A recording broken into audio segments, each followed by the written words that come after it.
All right, let's talk about a bike that's become a true modern legend, the Kawasaki Ninja 650. If you're hunting for that sweet spot between aggressive sport bike looks and something you can actually ride every day, well, you are in exactly the right place. Let's dive in. For years, the Ninja 650 has been the answer for riders who kind of want it all.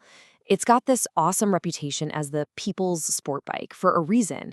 It just perfectly nails that mix of aggressive ninja styling with real world comfort. So, what's the secret sauce? Let's break down why so many people absolutely swear by this bike. So here's our game plan.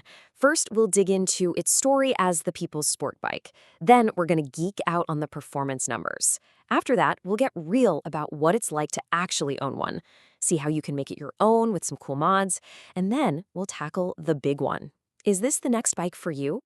Okay, first up, how did the Ninja 650 become such a big deal? It's not an accident. It's a story of constant, smart evolution, and Kawasaki having a laser focus on what riders actually need for the street. So let's rewind a bit. This thing first showed up way back in 2006 as the Ninja 650R. Then, in 2012, Kawasaki just simplified it, dropping the R. But fast forward to now, and wow, it's a whole different animal. You've got those sharp, modern LED headlights and a full-color screen that just screams Ninja. It totally looks the part. But this right here is the absolute key to its success. See, unlike those super aggressive race bikes, this Ninja was designed from day one for the street, for you and me. The seating position is comfy, the bike's center of gravity is low, and all that just adds up to a machine that makes you feel confident, whether you're a brand new rider or you've been doing this for decades. All right, so it definitely looks good, but what's it really working with? Let's pull back the curtain, or the fairings, I guess, and get into the hard data to see what really makes this Ninja tick. Okay, so the heart and soul of this bike is its 649cc parallel twin engine. It's pushing out a really solid 67-ish horsepower and about 64 newton meters of torque. Now, what's really important is that Kawasaki tuned this thing for power in the low to mid range. That's exactly where you want it for zipping through traffic or hitting a fun, twisty road. And it all comes in a package that weighs just 196 kilos. And this number right here is a huge deal for so many riders, 790 millimeters. That's the seat height. To put that into perspective, it's lower than something like 90% of other sport bikes out there. That means you can get your feet down flat, which makes it so much easier and less intimidating to handle when you come to a stop. It's a massive confidence booster. But don't you think for a second that accessible means slow. No way. This bike can still hit about 210 kilometers per hour, and it'll get you from 0 to 100 in around 4 seconds. So yeah, it's got plenty of punch. Plus, you get a smooth 6-speed gearbox, dual-channel ABS for safety, and it's all held together by a really solid steel trellis frame. A huge part of the modern vibe is what you see when you're sitting on it. This 4.3-inch color screen was a first for Kawasaki in this class, and it's fantastic. But it's not just for looks. You can connect your phone to it using their Rideology app, which lets you track all sorts of info about your rides right from your phone. Super cool. Okay, so that's what it looks like on the spec sheet. But what's it actually like to live with a Ninja 650 day in and day out? Go on to any owner's forum, and this is one of the first questions you'll see. And it's for a really good reason. It's kind of the bottom line for any bike you're thinking of buying, right? Can you actually depend on it? And the answer you'll hear over and over is a big yes. Both professional reviewers and longtime owners just rave about this engine. As one expert put it, it's known to be a pretty reliable little motor. And that makes sense. It's a proven design that Kawasaki has been perfecting for years.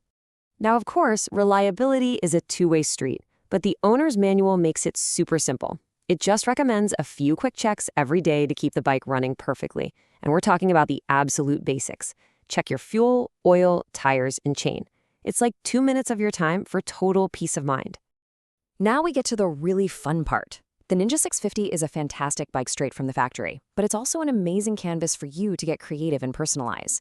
So let's see how people are making their Ninjas one of a kind. So, from what we've seen, these are the top 6 mods owners are making. Number 1, almost always, is a new exhaust. You gotta get that sound right. Then, a tail tidy kit to clean up the rear end. Frame sliders are a super smart move to protect your bike. People also love adding custom lighting, adjustable levers to get the controls just right, and of course, a custom wrap to really show off your personality. let's just focus on that exhaust for a sec, because it's a huge one. When you swap the stock can for something from a brand like Akrapovic or Yoshimura, you get so much more than just sound. The bike gets lighter, the sound gets way more aggressive, you get better airflow for a little power bump, and it just looks so much sleeker. It really is a total game changer. So I have to ask you, if this was your bike, what would be the very first thing you'd change? Would you go for the sound, the looks, or maybe comfort? It's always so interesting to see what people prioritize. Okay, so we've covered its history, the performance, what it's like to own, and how you can make it your own. It's time to put it all together and answer that final question. Should the Kawasaki Ninja 650 be your next motorcycle? I mean, when you lay it all out, the argument for the Ninja 650 is really, really strong. You're getting performance that's actually fun on real-world roads. You get ergonomics that inspire confidence. You get modern tech that you'd expect on a more expensive bike. It has a rock-solid reputation for reliability, and it's the perfect blank slate for you to customize. It checks a lot of boxes. Honestly, Kawasaki's own words kind of nail it. They call it a superbly balanced and extremely exciting middleweight package. It's designed to be fun, to be stylish, and to be easy to ride. And on every single one of those points, it just absolutely delivers. And that leaves us with one final thought to chew on. The Ninja 650 does so many things so well. It can be your daily commuter or your weekend canyon carver. So is it the perfect all-arounder? The one bike that can do it all? Or is it a jack-of-all-trades, master of none? By trying to be good at everything, does it miss out on being truly incredible at just one thing? Well, I guess that's for you to decide.